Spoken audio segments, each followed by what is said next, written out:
పేదరాజులాగా వెళ్తావా అబ్రహాంలాగా వెళ్తావా పరలోకం? అబ్రహాంలాగా వెళ్తా గట్టిగా చెప్పు. మరి పేదరాజులాగా కట్టారేంటి? ఈ స్వరమానం ఉంది. అబ్రహాం గట్టిగా అబ్రహాంలాగా వెళ్ళాలి. ఆమె అన్ని విషయాలు అభివృద్ధి పొంది. ఆమె అబ్రహాం దేవుడు అన్ని విషయాలు ఆశ్రయించడం లేదా? ఎందుకు నీ శాపాలు భరించాడంటే నీ మీద శాపం ఉంది. ఆర్థిక అభివృద్ధి కాకుండా ఆరోగ్యవంతాలు ఉండకూడదు, నీ మీద శాపం ఉంది. అందుకనే శాపాలు భరించాడు యేసు. ఆమె ప్రభు నా మీద శాపం తీసేమని అడగదు. ఫస్ట్ ఒప్పుకో, మా పితర శాపం నా మీద ఉందండి అని ఒప్పు. తర్వాత బ్రేక్ చేసేసినాము. ఇల్లు కట్టకుండా వాటిలో ఉన్న శాపాలు బ్రేక్ చేస్తాం. ఒకవేళ ఇల్లు కట్టి పునాదులు ఆగిపోయిందా, అది శాపం. ప్రభా ఇల్లు కట్టకుండా అడిగిన శాపాన్ని బ్రేక్ చేస్తాను అంతే.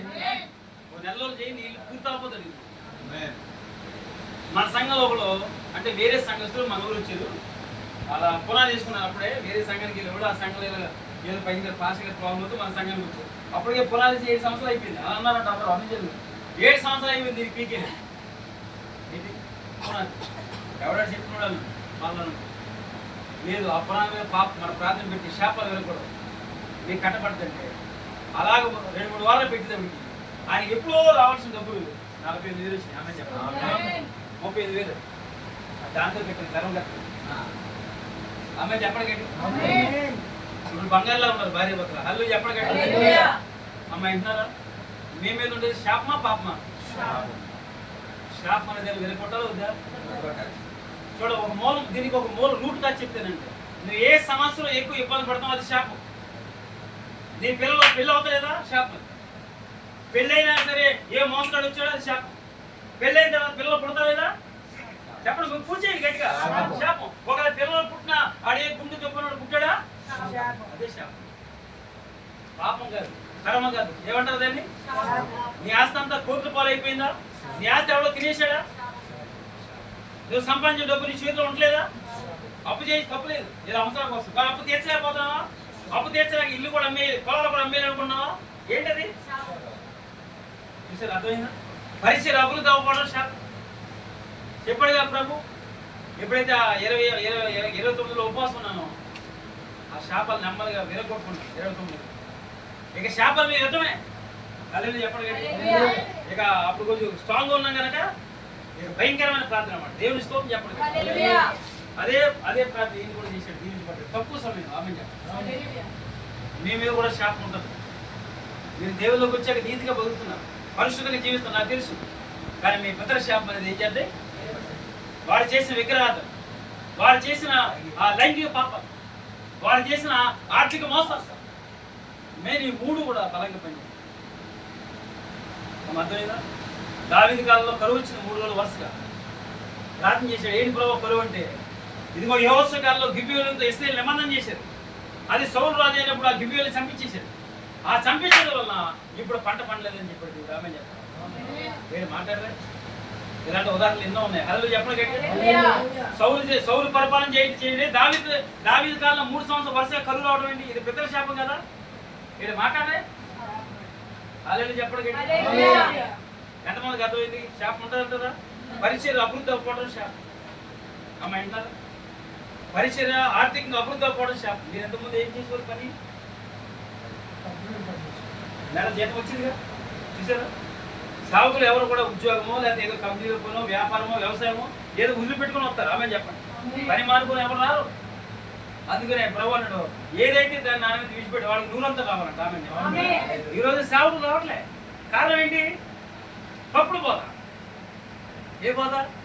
మన క్రీస్తుల వద్ద అనేక శ్రమలు అనిపించలేదు. ఎన్నికాలం అనిపిస్తుంది శ్రమ? ఆ శ్రమ వేరు, హలో అయ్యలు ఆ శ్రమలు వేరు, ఇవి రామే చెప్పండి. యేసు శిష్యులు పిలిచామనే పంపించాడు. ఇద్దరిని 6 నెలలు అయిన తర్వాత ఏమన్నాడు? 6 నెలలు ఇదిగో మీరు ఇద్దరిని పంపగా మీకు ఏదో పొదువైందంటే మాకేమీ పొదులేదమ్మా రామే అన్నారు. మాట్లాడతాం అన్నారా లేదా? శిష్యులు 12 మంది ఎవరు పోషించారు? యేసు ప్రభు. అబ్రహాం దగ్గర దాదాపు కూడా 3,000 మంది ఉండదు. సైన్ 3,000 మంది పోషించాడు అబ్రహాం. నేను తక్కువ చెప్పాను. మొన్న ఒక ఆయన 4,000 మంది అన్నాడు. ఆమె చెప్పండి. ఎవరు? సౌరు కోన సౌరు అబ్రహాం. నేను 3,000 అని చెప్పాను. అవునా?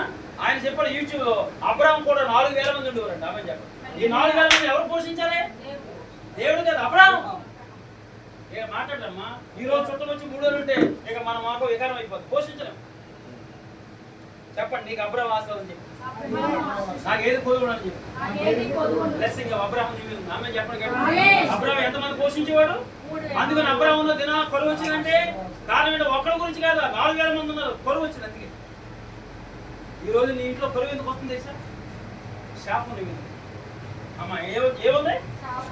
నీ పిల్లలు నీ మాట పోవడం ఏంటిది? శాపం. నీ భర్త నీ పోషించిన పోవడం శాపం. నీ భర్త నీ పట్టుకుని చిరకు బాధేస్తానంటే ఏంటి? ఏమనుకోకూడదు. ఆ గొడవ ఇంట్లో భార్య భర్త మధ్య కారణం ఏంటిది? పిల్లల మాట పోవడం శాపం.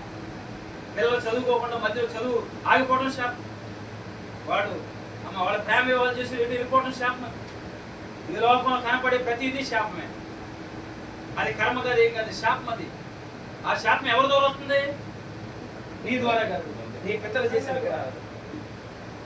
ఒకవేళ నువ్వు దేవుని నమ్మి కూడా ఏదైనా ఒకటో రెండు జయించలేకున్నావంటే దేవుడు క్షమిస్తాడు. కానీ దాని వల్ల కూడా శాపం వచ్చే అవకాశం. ధర్మశాస్త్ర సంబంధ క్రియలు నిలకడగా చేయడం వల్ల ఏ పడితే దశమానం ఏమైపోతే ఏమైపోతుంది? తప్పనిసరిగా ప్రార్థన పూర్వక మీ ఆయన గారు చెప్పండి, అయ్యా మనం ఇస్తే బాగుంటుంది, ఇచ్చి చూడు అని చెప్పాలి. కంపల్సరీగా నువ్వు దశమ భాగం ఇవ్వడం మొదలెట్టావంటే ఆ నెలలోనే బ్లెస్సింగ్ స్టార్ట్ అవుతుంది. నీ డబ్బు వ్యర్థంగా పోదు. వ్యర్థంగా హాస్పిటల్కి వేలు ఖర్చు పెట్టు. ఏదో అప్పుడప్పుడు ఏమో జ్వరం అంతే. అర్థమైందా? ఏ గ్యాస్ ప్రాబ్లం అంతే. దానికి పెళ్ళి అయితే పోతుంది. సేవకు వచ్చి 20 సంవత్సరాలు ఏ రోజు హాస్పిటల్ పడుతుంది దేవుడు కోరుకుంటే అమ్మని చెప్పండి. నువ్వు 10వ భాగం అన్ని విషయాలు ఇవ్వాలి. కొంతమంది ఒకటి ఇస్తుంటారు. హలో, నీ దగ్గరికి వచ్చే ప్రతి రూపాయలు ఇవ్వాలి దేవునికి. కొంతమంది తిరిగి పాపం ఒకటి ఇస్తారు, ఒకటి ఇవ్వరు. ఒక 5000 ఇస్తారు, 1,00,000 రూపాయలు ఇవ్వలేదు. వాళ్ళకి విశ్వాసం లేదు. 1,00,000 కాదు 10 లక్షలు వచ్చిన ఇవ్వాలి. హలో, నేను మాట్లాడమ్మా. 5,000 రూపాయలు 5,000 పట్టించి ఇచ్చేస్తారు. 10,000 అయితే 1000 ఇచ్చేస్తారు. 50,000 అయితే 5,000. అమ్మ బాబు ఎక్కడ కొట్టేస్తాను గుండె లెక్క ఇవ్వలేరు అలా. ఎందుకంటే వాడికి అది ఇచ్చే విశ్వాసం లేదు. హలో, నీ విశ్వాసం 10,000 దాకా ఉంది తప్ప 50,000 దగ్గర నీ విశ్వాసం పెంచుకో. 50,000 కాదు, 50 లక్షలు వచ్చిన ఏం చేయలేవు. 5 లక్షలు దేవుని అన్నారు. నా దశమానంలో ప్రభావ 10 కాగితాలు 20 కాగితాలు పెట్టిన 150 నిర్ణయం తీసుకున్నాను. ఆమె చెప్పండి. నేను 150 తప్ప 10-20 పెట్టినాను. ఆమె చెప్పండి. హల్లెలూయా చెప్పండి కదండి. ఎప్పుడైతే నిర్ణయం తీసుకున్న ఆదాయం పెరిగిపోయింది. ఆమె చెప్పండి కదండి. మాట్లాడలేదు. హల్లెలూయా. ఇక ఏంటి ఈ నెల అనుకున్నది రాలేదు అనుకుంటే రేపే నుండి వచ్చేది. ఆమె చెప్పండి. వాళ్ళ ముక్కు మొక్కలు ఇచ్చేస్తాను. ఆమె చెప్పండి. హల్లెలూయా చెప్పండి గట్టిగా. సేవకులు కూడా దశమ భాగం ఇవ్వాలి. మీకు నాయకులు ఉండాలి. ఆ నాయకులు పట్టుకెళ్ళి 10వ భాగం మీటింగ్ పెట్టి ఒక 10 మంది పిలిచి మనిషికి 50 రూపాయలు కూడా తెలుస్తున్నాడు. మన వాళ్ళు సేవకులు చేసేది ఏ వరకు సేవకులు ఏంటంటే నాయకుడు ఉండాలి, నడిపించు. ఏడే హీరో. నాయకులు లేని సేవ దెయ్య సేవ. నీకు అధికారం ఎక్కడి నుంచి వస్తాయి? నీకు అధికారం ఎవడెత్తాడు? నీ నాయకుడి నుంచి రావాలి. ఎక్కడి నుంచి? నేను ఎవడు నీ నాయకుడు? నేను ఎవడు రక్షణ నడిపించాడు? ఆయన నాయకుడు. లేకపోతే ఎవడు నేను అభిషేకించాడు? ఆయన నాయకుడు. ఆమె చెప్పండి. నీ నాయకుడు పట్టుకెళ్ళి ఏమివ్వాలి? దశమాంగంలో దశమాంగం ఇమ్మని సంఖ్యాకాండం 18 ఉందా లేదా? దశమాంగం ఎప్పుడు? ఓల్డ్ టెస్టమెంట్ ముందు అబ్రహాం ఇచ్చాడు. ఆమె మెలికిసేద మందే ఈ ఆచారాన్ని మెలికిసేద క్రమం మీద, లేవి క్రమం కాదు. ఈ సంఘం క్రమం ఏంటి? మెలికిసేద క్రమం మీద, లేవి సేవ క్రమం కాదు. ప్రతి సేవకుడికి ఏముండాలి? నాయకుడు ఉండాలి. నీ నాయకుడిని పట్టుకెళ్ళి నీకు నెలకి 50,000 వచ్చి నువ్వు 5,000 పట్టుకెళ్ళి ఇచ్చేరా. దాంట్లో డబ్బులు ఎట్టి ఆన్లైన్ పేరు ఎట్టి 10 మంది సేవకు పిలిచి మనిషికి 100 రూపాయలు ఇస్తాం, చేయకు బైబిల్ ఎత్తి పెంచుకోవాలని చేయకూడదు. అది నీకు అధికారం లేదు. దశమ భాగం ఇచ్చేసాక 5,000 ఇచ్చి 40,000 ఉన్నాయి కదా, సేవకులు పని పెట్టుకుంటావో లేదా మీటింగ్ పెట్టుకుని ఇష్టం. బట్ ఈ రోజు సేవకులు కూడా దీవించబడడం కారణం అదే. నేను అడిగాను ప్రభు ఈ సేవకులు ఎందుకు దీవించబడతారని చెప్పాడు నాకు. ఆమె చెప్పండి. ప్రభు అన్నాడు నా ధనం విషయం నమ్మకం లేదు అన్నాడు. ఆమె చెప్పండి. ప్రతి సేవకులు ఇవ్వాలి దేశంలో. నాకు ఎన్ని లక్షలు వచ్చినా ఇచ్చారు. ఆమె చెప్పండి. ఎన్ని వేలు వచ్చినా పట్టుకెళ్ళి మార్పించడానికి దాంట్లో రూపాయి తీనంతే. అమ్మ వింటున్నారా? మీ ఆశీర్వాదం ఎక్కడ ఉందంటే దశమానం. ఆమె చెప్పండి. రైతులు చెప్పండి గట్టిగా. సంఘానికి వచ్చి బహుగా వద్దాలంటే 10వ భాగం ఇచ్చేయాలంటే ఆటోమేటిక్గా డ్రెస్సింగ్ వచ్చేద్దాం. వద్దంటే డబ్బు వచ్చేది. ఆమె చెప్పండి. అది లేచిన పడదు. అనుకున్న టైం అయిపోయింటుంది. మీరు కూడా డ్రెస్ తీసుకోలేదు లేక నిలబడాలి. అమ్మ శాపం అంటే అర్థమైందా? ఈ శాపాల మీద పగబట్టి దేని మీద? ఏమైనా నేను ఈ శాపం నుంచి బయటకు వచ్చాను. ఏమైనా ఏ శాపం నా మీద? నేను చెప్పిన సీక్రెట్ ఏంటి? ఈ శాపాలని నీతోనే అంతమైపోవాలి. ఇక నీ ద్వారా నీ పిల్లలకి ఏమి రావాలి? ఆశీర్వాదం. ఇక నీతోనే శాపాన్ని పోవాలి యేసులో. ఇక ఏ శాపం ఉండకూడదు, ఉండకూడదు, ఏ శాపం ఉండకూడదు. అందులో మెయిన్ ఫైనాన్షియల్ ఖర్చు. అవునా? ఈ రోజున ప్రతి కుటుంబం నలిగిపోయేది అదే. మనం ఎంత గొప్ప దేవుడు తీసుకుని మనం డబ్బు లేకుండా ఉంటుంది. ఎంత ఎంత దేవుడికి అవమానం అది. అవునా? అవమానం ఏంటి మాట్లాడలేమ్మా? అబ్రాహామును దేవుడు దీవించాడు, నిజమే. లోతును కూడా దేవుడు దీవించాడు అబ్రాహామును బట్టి. అవును కదా?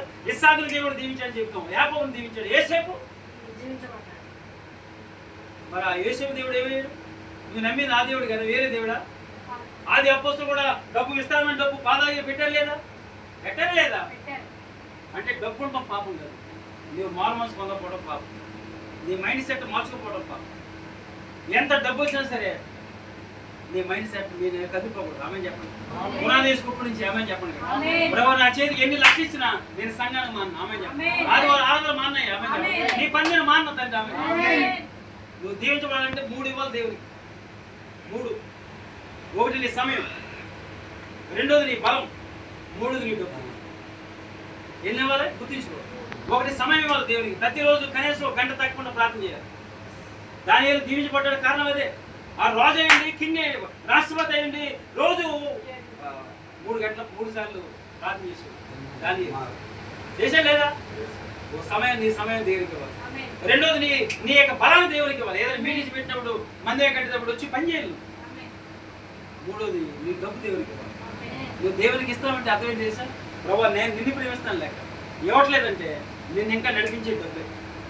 అంటే నువ్వు దేవునికి దాసులువా, సిరికి దాసులువా? ఎవరైతే డబ్బు దశంభాగం ఇవ్వట్లేదో వాళ్ళు ఇంకా సిరికే, డబ్బుకే దాసులు. అంటే నీతో మాట్లాడే డబ్బు దేవుడు కాదు. ఎవరైతే 10వ భాగం ఇవ్వలేకపోతున్నారో వాళ్ళతో మాట్లాడేది ఏంటి? డబ్బు మాట్లాడుతుంది. నువ్వు ఇవ్వకో దేవుడికి. ఎవరైతే దేవుడికి 10వ భాగం ఇస్తారో వాళ్ళు దేవుడి స్వరం అంటారు. ఆమె అర్థమైందా? అందరు చేతి పైకి. ప్రభా ఈరోజు నాతో మాట్లాడుకున్నాను. ప్రభా నా మీద నా ప్రతి శాపాలు ఒప్పుకుంటున్నాను తండ్రి. నా మీద ఏ శాపం ఉండకూడదయ్యా. నా మీద ఏ శాపం ఉండకూడదయ్యా. ప్రభా నా మీద ఏ శాపం ఉండకూడదు. నా ఇంటి పేరు మీద ఏ శాపం ఉండకూడదు. నా భర్త ఇంటి పేరు మీద ఏ శాపం ఉండకూడదు. ఆ శాపాల నుంచి విడుదల పొందాలి నేను. ఆ శాపాల నుంచి విడుదల పొందాలి. ఏ శాపం నా మీద ఉండకూడదు. ప్రభా నన్ను క్షమించండి ప్రభా. మా పితల శాపం నా మీద ఉందండి. నా అవిధేయత వల్ల వచ్చిన శాపం నా మీద ఉంది. నా బలహీనత వల్ల వచ్చిన శాపం నా మీద ఉంది. ఆ శాపాన్ని నేను ఒప్పుకున్నాను తండ్రి. అవునా? ఆ పాపాన్ని ఒప్పుకున్నాను తండ్రి. పాపానికి నువ్వు చోటిచ్చావు కనుక నువ్వే ఒప్పుకోవాలి. ఎవరైనా మీరు ఏదైనా పొరపాటుకి ఏదైనా బలహీనత చోటిస్తే నువ్వు ఒప్పుకోవాలి. నువ్వు చోటిచ్చావు కనుక ప్రభావాన్ని క్షమించండి అయ్యా. ఇదిగో నా శరీరంతో చేసిన పాపాలు ఒప్పుకున్నాను. నా మనసుతో చేసిన పాపాలు, నా పాద దోషాలు ఒప్పుకున్నా, నా చేతి దోషాలు ఒప్పుకున్నా, నా పెదవ దోషాలు, నా చెవి దోషాలు ఒప్పుకున్నా, నా కంటి దోషాలు ఒప్పుకున్నాను తండ్రి. దానివల్ల వచ్చిన శాపాన్ని యేసు నామములో బ్రేక్ చేస్తాను తండ్రి. చెప్పండి అందరూ. ప్రభా విగ్రహారం వచ్చిన శాపం ఒప్పుకున్నాను. మా పిల్లలు విగ్రహారం చేశాను నేను. క్షమించండి ప్రభు. మీ రక్తులు అక్కడయ్యా. వాళ్ళు తిరిగి చేశారు నేను. నా పెద్దలు నేను లైంగిక పాపాలు చేశారు, అక్రమ సంబంధాలు పెట్టుకున్నారు. క్షమించండి. వాళ్ళు తిరిగి చేశారు. ఆ దోషం శాపం నా మీద నా పిల్లలు ఉండకూడదు. నా పెద్దలు డబ్బు దగ్గర నమ్మకం లేదండి. ఆస్తుల దగ్గర మోసం చేశారు, డబ్బుల దగ్గర మోసం చేశారేమో. బాబా ఆ శాపం నా మీద ఉండకూడదయ్యా. ఏ శాపం నా మీద ఉండకూడదయ్యా. నా పెద్దలు ఎవరన్నా ఒక నరహత్య చేశారేమో, ఒక మనుషులు చంపేశారేమో. నేను మమ్మల్ని తిరిగి తను క్షమించండి. మా పెద్దలు ఏ పాపం చేశారో వాళ్ళకి తెలియదు. మా పెద్దలు ఏ దోహం చేశారో వాళ్ళకి తెలియదు. మా పెద్దలు ఏ నష్టం చేశారో వాళ్ళకి తెలియదు. మమ్మల్ని క్షమించండి. మా పెద్దల పాపం ఏది నా మీద ఉండకూడదు. నా పిల్లల మీద ఉండకూడదు అయ్యా. ఆ శాపాన్ని బ్రేక్ చేస్తాను నేను. ఆ శాపాన్ని బ్రేక్ చేస్తాను. ఆ శాపాన్ని బ్రేక్ చేస్తాను. ఆ శాపాన్ని వెలకొడతాను అయ్యా. నరహత్య వచ్చిన శాపాన్ని వెలకొడతాను. విగ్రహారం వచ్చిన శాపాన్ని బ్రేక్ చేస్తాను. మనుషులు పూజించే వాళ్ళు శాపాన్ని బ్రేక్ చేస్తాను అయ్యా. ఇదిగో మనుషులు పూజించే వాళ్ళు శాపం కొట్టివేస్తాను. విగ్రహాలు పూజ శాపం అంతా బ్రేక్ అయిపోవాలి. డబ్బు దగ్గర 10వ భాగం దగ్గర నమ్మకం లేకుండా తెచ్చుకునే ప్రతి శాపాన్ని యేసు నామములో బ్రేక్ చేస్తాను. అందరు చేతి పైకి.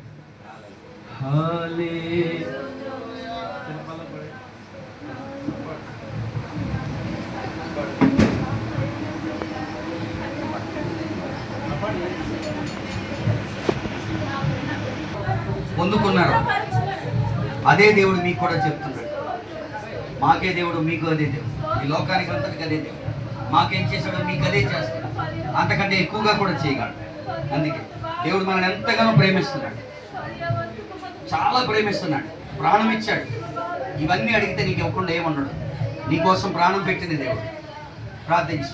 నీ పితరులు 3-4 తరాలతో తల్లి వైపు తండ్రి వైపు ఉన్న ప్రతి దోషాన్ని నిన్ను మాటి